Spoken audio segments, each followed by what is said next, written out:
Fancy saris కి కంచిపట్టు శారీస్ కి పెట్టింది పేరు పూర్ణిమ ప్రింట్స్, కేబిహెచ్పి అండ్ మాదాపూర్. నమస్కారం. కార్తీక పురాణం 14వ రోజు పారాయణలోకి వచ్చాం. రోజు 14 కానీ ఈరోజు పౌర్ణమి వచ్చింది. పౌర్ణమి నాడు ఉదయకాలంలో ఉపవాసం ఉండటము, సాయంకాలం చుక్కలు చంద్రోదయం అయిన తర్వాత దీపారాధన చేసుకోవటం, తర్వాత వెండి దానం చేయొచ్చట ఈ రోజున. ఒకవేళ మనం దీపదానం చేయదలుచుకుంటే వెండి దీపారాధన కుందిని కనుక దానం చేస్తే మానసికమైన అశాంతి, కుటుంబంలో ఏర్పడినటువంటి ఇబ్బంది సంబంధాలు తొలగి మంచి కుటుంబ సౌఖ్యం లభిస్తుందట. అయితే మనం ఆ పారాయణలోకి వస్తే ఏం చెప్తున్నారో చూద్దాం.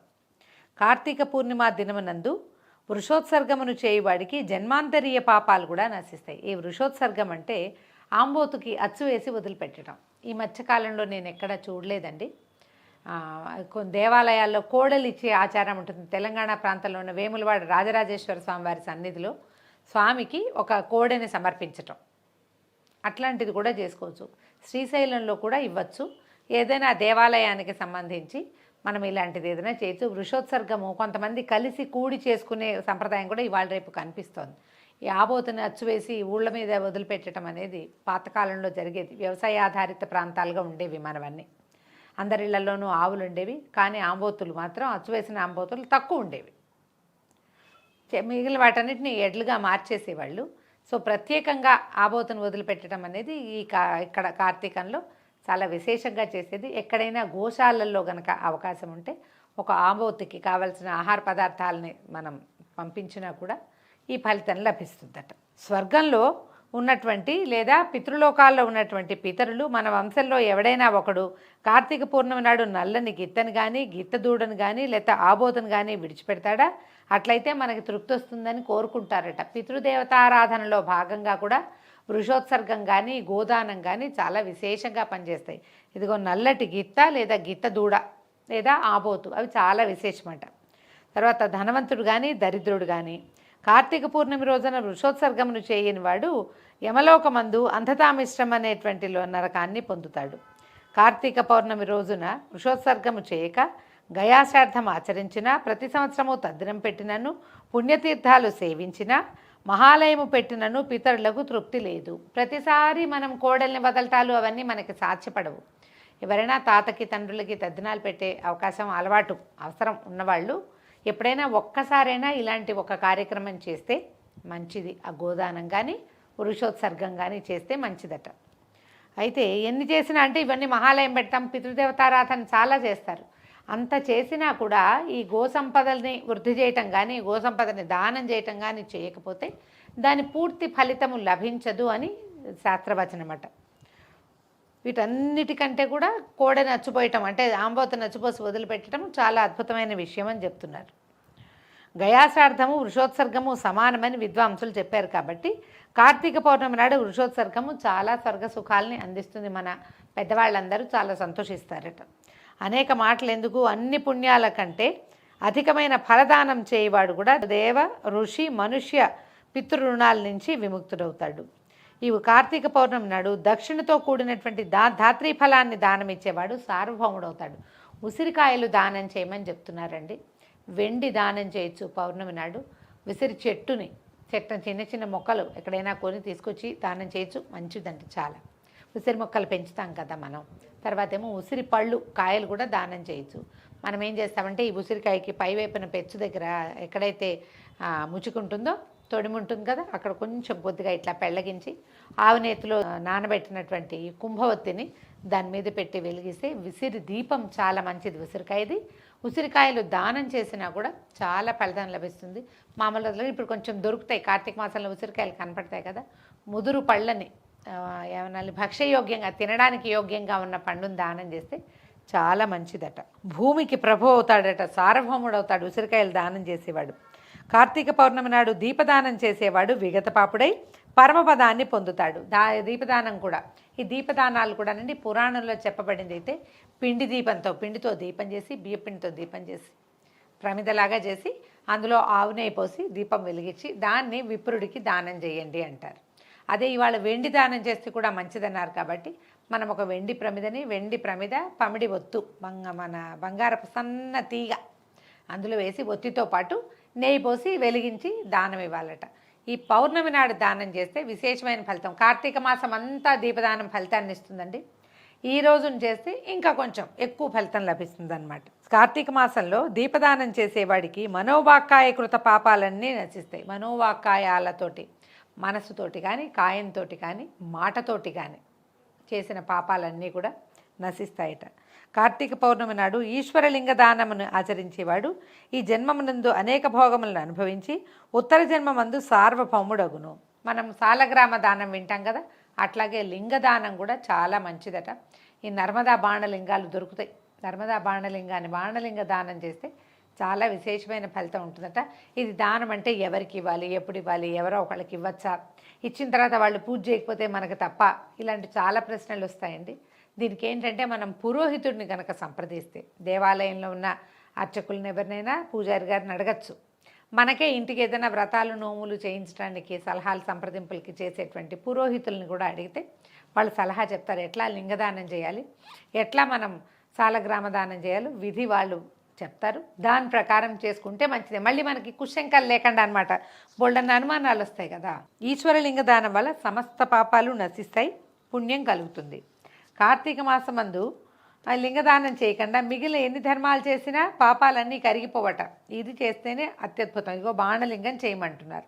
కార్తీకంలో భోజనానికి ఒక విధి చెప్తున్నారండి. కార్తీక మాసంలో అమావాస్య యందు, పూర్ణిమ యందు, పితృదినమందు, ఆదివారమందు, సూర్యచంద్ర గ్రహణములందు రాత్రి భోజనం చేయకూడదు. అంటే ఇప్పుడు మనం ఏం చేస్తున్నాము, పౌర్ణమి నాడు పగలు ఉపవాసం ఉండి రాత్రి భోజనం చేస్తున్నాం కదా. ఇది ఎవరికి చెప్పారు మరి? మీరు నెల రోజులు ప్రతిరోజు నియమం పెట్టుకుని చేసే వాళ్ళకి ఈ పద్ధతి చెప్తున్నారు. రాత్రిపూట భోజనం చేయకూడదు అని చెప్పి. తర్వాత పితృదివసాలు కూడా, ఏదైనా పితృదినం వస్తే ఎలాగూ పితృకార్యాలప్పుడు రాత్రిపూట భోజనాలు చెయ్యరు ఖచ్చితంగానే. కార్తీక మాసపు ఏకాదశి నాడు రాత్రింబగళ్ళు, వ్యతిపాత వైద్యుతి మొదలగు నిషిద్ధ దినములందు రాత్రి భుజించరాదు. కార్తీక మాసమే కాదు, ఏకాదశిలో ఎప్పుడు కూడా ఉపవాసం ఉంటే రాత్రి భోజనం పనికిరాదు. మొత్తం రోజంతా ఉపవాసం ఉండాల్సిందే. మరి ద్వాదశి నాడే మనం భోజనం చేస్తాం, ద్వాదశి పారాయణ చేస్తాం. అప్పుడు ఛాయానక్తంను చేయవలను కానీ రాత్రి భోజనం చేయకూడదు. ఛాయానక్తమే రాత్రి భోజన ఫలితాన్ని ఇస్తుంది. కాబట్టి రాత్రి భోజనము చేయకూడని దినములందు కార్తీక వ్రతం చేయవాడు ఛాయానక్తమునే గ్రహించవలను. అంటే ఛాయానక్తం అంటే ఏంటో చెప్తున్నారు. తన శరీరము కొలతకు రెట్టింపు నీడ వచ్చినప్పుడు భుజించటం. ఇది నిషిద్ధ దినములందు గృహస్థునకు ఎల్లప్పుడూ యతులకు విహితము. అంటే మనము ఎండలో సూర్యుడికి ఎదురుకుండా నిలబడి మన నీడకి రెట్టింపు వచ్చినప్పుడు అన్నం తినచ్చు, రాత్రిపూట తినకూడదు. ఈ విధానాలు ఇప్పుడు ఎవరు పాటించట్లేదంటే అసలు మనకి ఎండే కనపడదు, ఎట్లా చూస్తామంటారు. పురాణంలో ఉన్నది కాబట్టి మనం చెప్పుకుంటున్నాము, వింటున్నాము అంతే. దీని మీద ఎక్కువ ఆలోచించి ఏం చేయాలి అని ప్రశ్నించద్దండి. కొన్ని విషయాలు పాతకాలపు పద్ధతి, పురాతన కాలంలో అవి పాటించేవారు. ఇప్పుడు మనకు అవకాశాలు కూడా లేవు కదా. సమస్త పుణ్యములను ఇచ్చు కార్తీక మాసమందు నిషిద్ధ దినములందు భుజించువాడి పాపాలు అనంతములవుతాయి. ఆ పాప విస్తారం ఎవ్వరూ చెప్పలేరు. అలాగే కార్తీకంలో కొన్ని చేయకూడని పనులు ప్రత్యేకంగా చెప్తున్నారు. తలంటుకోవటం, పగలు నిద్ర, కంచుపాత్రలో భోజనము, మఠాన్న భోజనము, గృహమందు స్నానము, నిషిద్ధ దినములందు రాత్రి భోజనము, వేదశాస్త్ర నింద ఎప్పుడూ జరపకూడదు. ఈ 7 చేయకూడదు. దైలాభ్యంగనం అంటే తలంటుకోవటం, అంటే ఒంటికి తలకి నూనె రాసి స్నానం చేయటం అనేది చేయకూడదు. ఇది ఎవరికి చెప్పబడింది, అందరికీ అని తీసుకోలేమండి మనం. ఎవరైతే కార్తీక విధిని ఆచరించాలి నెల రోజులు అని భావిస్తారో వాళ్ళకి పనికిరాదు. కార్తీక విధి నెల రోజులు మీరు చేయదలుచుకున్న వాళ్ళు ఇంట్లో స్నానం చేయకూడదంటే మనకు అవకాశం ఏముంది? పూర్వం ఏం చేసేవాళ్ళు, నదీ తీరాలకు వెళ్ళిపోయి తీర్థాటనకు వెళ్ళి ప్రతిరోజు పొద్దున్నే సమీపంలో ఉన్న నదికి వెళ్ళి స్నానాలు చేసి వచ్చేవాళ్ళు. ఆ అవకాశం ఉన్నవాళ్ళు చేయగలుగుతారు. చేయలేని వాళ్ళు దండం పెట్టి నెలలో ఒక్కరోజు ఒక పర్వదినం నాడు నదీ స్నానం చేసి మా వల్ల ఇదే అయింది స్వామి అని దండం పెట్టుకుంటాం. కార్తీక మాసం నందు శరీర సామర్థ్యం ఉండి కూడా ఇంట్లో వేడి నీళ్ళతో స్నానం చేస్తే ఆ స్నానం కళ్ళుతో స్నానం అవుతుందని బ్రహ్మదేవుడు చెప్పాడు. అంటే ఇప్పుడు మీరు చన్నీళ్ళు చేయగలిగి కూడా వేడి నీళ్ళు పోసుకోవాలనుకోకూడదు. అనారోగ్యము, గర్భవతులు, చంటిపిల్లలు, పసిపిల్లల తల్లులు, బాలింతలు, చన్నీళ్ళు అసలు పడని వాళ్ళు, ఏదైనా శ్వాసకోశ వ్యాధులతో బాధపడేవాళ్ళు, జ్వరము, రోగులు, వీళ్ళు చన్నీళ్ళ స్నానం చేయకూడదు. కానీ ఆరోగ్యంగా శుభ్రంగా ఉండి స్నానం చేయగలిగే అవకాశం ఉన్నప్పుడు అప్పుడు కనుక మీరు వేడి నీళ్ళు పోసుకుంటే కళ్ళుతో స్నానం చేసినట్టు అవుతుంది. తులయందు రవి ఉండగా కార్తీక మాసమందు నదీ స్నానం ముఖ్యము, సర్వశ్రేష్టం. తులారాశిలో సూర్యుడు ప్రవేశించింది మొదలు నెల రోజులు నదీ స్నానమే చేయవలను. ఇట్లా నది లేనిచో తటాకమందు కానీ కాలవలందు కానీ బావుల వద్ద కానీ స్నానం చేయవలను. తటాక కూపంలందు స్నాన సమయంలో గంగా ప్రార్థన చేయాలి. ఇది గంగ యందును గోదావరి యందును మహానదుల యందును అవసరము. తర్వాత గంగా గోదావరి మొదలైన నదులు సన్నిధిలో లేనప్పుడు తటాక స్నానం కర్తవ్యము. గంగకు నమస్కరించవలను. ఈ సమయంలో గంగ జలాలలో ఉంటుంది కాబట్టి అక్కడ గంగానదిని ప్రార్థించి భూగర్భ జలాలన్నిట్లలోనూ గంగానది సన్నిధానం ఉంటుంది. ఆమెను ఒకసారి ప్రార్థించుకుని స్నానం చేస్తే మంచిది. కార్తీక మాసము ప్రాతస్నానం ఆచరించని వాడు నరకమందు యాతల్ని అనుభవించి తర్వాత నీచ జన్మని పొందుతాడు. పొద్దున్నే స్నానం చేయాలి. సూర్యోదయానికి ముందే స్నానం చేస్తే మంచిది చేయమని చెప్తోంది పురాణం. గంగాది సమస్త నదులను స్మరించి స్నానం చేసి సూర్యమండలగతుడైనటువంటి ప్రత్యక్ష నారాయణ స్వరూపుడైనటువంటి సూర్యమండలంలో ఉన్న హరిని ధ్యానించి హరి చరిత్రను విని గృహమునకు వెళ్ళవలను. ఇది నదీ తీరాల్లో ఉన్న వాళ్ళకన్నమాట. వీళ్ళు స్నానం చేసి అక్కడే పురాణ శ్రవణం ఏదైనా చేసి సూర్యుని దండం పెట్టుకోవటం, ఏదైనా పురాణ శ్రవణం లాంటివి చేయటం, దేవాలయ దర్శనం కూడా చేసుకుని అప్పుడు ఇంటికెళ్ళి గృహ విధులు ఇళ్లలో ఉన్న పనులు చూసుకోవాలట. పగలు చేయదగిన వ్యాపారాలన్నీ చేసుకుని సాయంకాలం తిరిగి స్నానం చేసి ఆచమనం చేసుకుని పూజాస్థానమందు పీఠం ఉంచి దాని యందు శంకరుని లింగమూర్తిని ఉంచి పంచామృతాలతోనూ ఫలోదకాలతోనూ కుశోదకంతోనూ మహాస్నానం చేయించి షోడశోపచారాలతో పూజించాలి. పంచామృతాలు చేయాలి. ఫలోదకాలంటే ఫల రసాలతోటి కూడా విశేషంగా అభిషేకం చేస్తే మంచిది. అభిషేక ప్రియ శివ అన్నారు. జలంతో అభిషేకం చేసినా మంచిదే. మనకి టెంకాయ నీరు, కొబ్బరి నీళ్ళు, తర్వాత పళ్ళ రసాలతోటి కూడా ఒక్కొక్క దానితోటి ఒక్కొక్క ఫలితం చెప్పబడుతుంది.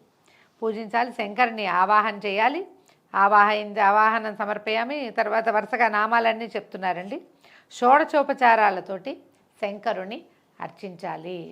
శివార్చన చేసుకోవాలి. తర్వాత భక్తితో పూజించి మాసమంతా సహస్రనామాలతోటి నిత్యము పూజించి పూజావసానంలో ఆ మంత్రంతో అర్ఘ్యం ఇవ్వాలి. ఇట్లా చేస్తే కనుక అంటే మనం 16 షోడశోపచారాలు ప్రదోషకాలార్చన చాలా విశేషమని చెప్తారండి.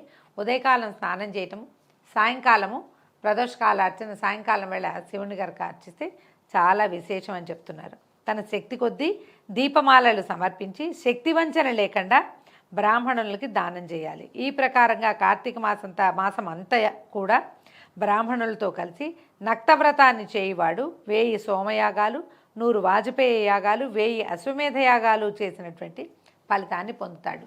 అంటే ప్రతి సాయంకాలము ఇలాగ ప్రదోష కాలార్చన సూర్యాస్తమయం అయ్యి చంద్రోదయం అవుతున్న కాలంలో కనుక శివార్చన చేసుకున్న వాడికి విశేషమైన ఫలితం లభిస్తుంది. మన ఇంట్లో శివలింగం లేదు, మన ఇంట్లో శివార్చన అలవాటు లేదు, మనకి అర్చన రాదు, ఇలా ఏమీ ఆలోచించదండి. పురాణం ఖచ్చితంగా చెప్పే విషయాలన్నిట్లకి అమెండ్మెంట్ తప్పకుండా ఉంటాయి. మనం ఇంట్లో ఏ దేవతార్చన ఉంటే అక్కడ దీపారాధన చేసుకోవటం, కొంచెం పూజ చేసుకోవటం, సాయంకాలం వేళ శివాలయానికి వెళ్ళడం కూడా ఇలాంటి ఫలితాన్నే ఇస్తుంది. ముందు చెప్తారన్నమాట. కార్తీక మాసం నందు ఈ ప్రకారంగా మాసనక్త వ్రతాన్ని ఆచరించేవాడు పాపాలని సమూలంగా పోగొట్టుకుంటాడని నారదాదులు చెప్పారు. పుణ్యం పెరుగుతుంది, సమస్త పాపాలు నశిస్తాయి, సందేహం లేదు. కార్తీక మాసంలో చతుర్దశి యందు పితృప్రీతి కొరకు బ్రాహ్మణునికి భోజనం పెడితే పితరులందరూ తృప్తి పొందుతారు. మనం ఇవాళ పౌర్ణమిలోకి వచ్చేసాం కదా, చతుర్దశి నాడు ఇది విశేషమట, కానీ పౌర్ణమి నాడు చెప్తున్నారు ఇది. కార్తీక మాసపు శుక్ల చతుర్దశి యందు కుమారుడు గనక తర్పణం విడిస్తే పితృలోకంలో ఉండేటువంటి పితరులు తృప్తి పొందుతారు. తర్పణాలు విడిచేందుకు ప్రత్యేక కాలం కూడా చెప్తారండి. చతుర్దశి నాడు తర్పణం విశేషమని చెప్తున్నారు. కార్తీక మాసంలో చతుర్దశి నాడు లేదా పౌర్ణమి నాడు ఫలదానాన్ని చేసేవాడు వాడికి సంతానానికి విచ్ఛేదం కలగదు, ఎటువంటి సందేహము లేదు. ఫలదానం కూడా చేయమంటున్నారు విశేషంగా. శంకరుని ఆరాధించి తిలదానం చేసేవాడు కూడా తిలలు దానం చేయాలి. ఇప్పుడు నువ్వులు దానం అనగానే నువ్వులు దానం తీసుకునేవాళ్ళు దానికి పరిహారంగా సహస్ర గాయత్రి చేసుకోవాలట. చాలామంది తీసుకోరు, నువ్వులు దానం తీసుకునేందుకు రారు.